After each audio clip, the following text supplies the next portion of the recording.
আমি যখনই ভয়েস দেওয়ার কথা ভাবি তখনই কিছু না কিছু একটা গন্ডগোল পাকিয়ে যায়। হয় আমার ছেলে উঠে যাবে, না তো আমার রান্না করা লাগবে, না তো আমার ঘুম আসবে, না তো আমার বাসায় বাসায় কেউ চিল্লাচিল্লি করবে, কারো বাসায় ঝগড়া লেগে যাবে, কারো বাসায় পূজা, কারো বাসায় এই, কারো বাসায় ওই চলে।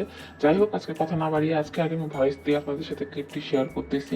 অনেকদিন আগেরই এই ক্লিপটা ছিল। আর এই যে বাসা বাড়ির অবস্থা থেকে বুঝতে পারছেন যে বাসায় একটা হচ্ছে চিতাবাঘ আছে।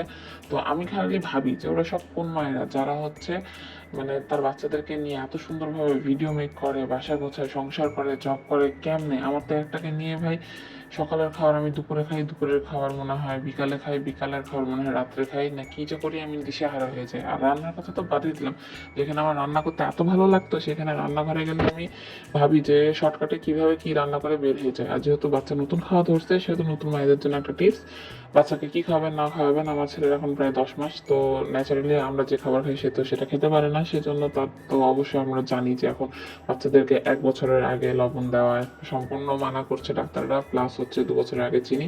তো সে ডায়েটটা আমি ফলো করতেছি। তো ফারিসের বেলাতে তার ব্যতিক্রম কিছুই করিনি এখন পর্যন্ত, আলহামদুলিল্লাহ তাকে সেভাবে মেনটেন করতে পারছি। জানি না কতদিন করতে পারবো, কিন্তু চেষ্টা আছে ততদিন করা।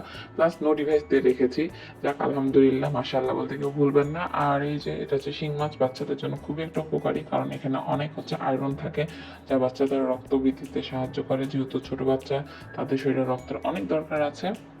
তার জন্য আমি এই যে শিং মাছকে হচ্ছে রান্না করছিলাম।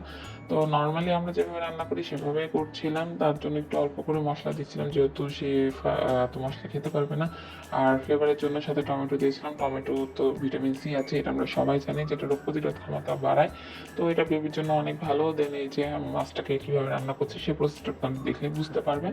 খুব যা আমি ব্রেন খাটাইছি তাও না, ন্যাচারালি আমরা যেমনি রান্না করি তেমনি করতেছি। আর এই যে যখন সিদ্ধ হয়ে গেছে তখন গান হচ্ছে জাস্ট আমি ফারিসের জন্য আলাদা করে 1 পিস মাছ হচ্ছে রেখে নিব, যাতে তাকে সেটা আমি পরবর্তীতে খাওয়াতে পারি। কারণ তার জন্য আলাদাভাবে সিদ্ধ করে মাছ দিব, আবার আলাদাভাবে মশলা, এটা হচ্ছে একটু সময় সাপেক্ষ। কারণ আমার ছেলে আমাকে মানে টোটালি রান্নাঘরে যাইতে দেয় না, কোনো রকম একটু ঘুম পাড়ে আমি আসছি, দেন কিছুক্ষণ পর সে আবার উঠে গেছিল। তো সেই ক্লিপগুলো আমার নেওয়া হয়নি কারণ পসিবল হয়ে ওঠে না। কিন্তু আমি ভাবি যে সকল মায়েরা এত সুন্দর সুন্দর ভিডিও বানায় তারা কেমনে বানায়, মানে তাদের মাথায় কিভাবে আসে বাচ্চা আর সাপোর্টেড কেমনে হয়, এত সাপোর্ট কেমনে করে আমি মানে জানতে চাই। তো যারা যারা আমার মতন অবস্থায় আছেন যে বাচ্চারা সাপোর্ট করে না, প্লিজ অবশ্যই কমেন্টে জানাবেন। আর ভিডিও ভালো লাগলে অবশ্যই শেয়ার করবেন। এই তো হচ্ছে পরে আমি মশলা আর হচ্ছে লবণটা অ্যাড করে নিয়েছি যেন এটা আমরা খেতে পারি। কারণ আর এই যে ফারিসেরটা যারা ভাবতে পারেন যে না ফারিসেরটা আমি হয়তো রাখিনি, এই তো ফারিসেরটা আলাদা বাটিতে রেখে দিয়েছি। দেন এই তো আজকের মেনু সেট আমার করা কমপ্লিট, কারণ আমাদের খাবারে তাকে অভ্যস্ত করার জন্য মানে সময় চলে এসেছে। আর এই যে তার জন্য এটা খাবার ছিল আলাদা, আর আমাদের জন্য এটা। আল্লাহ হাফিজ।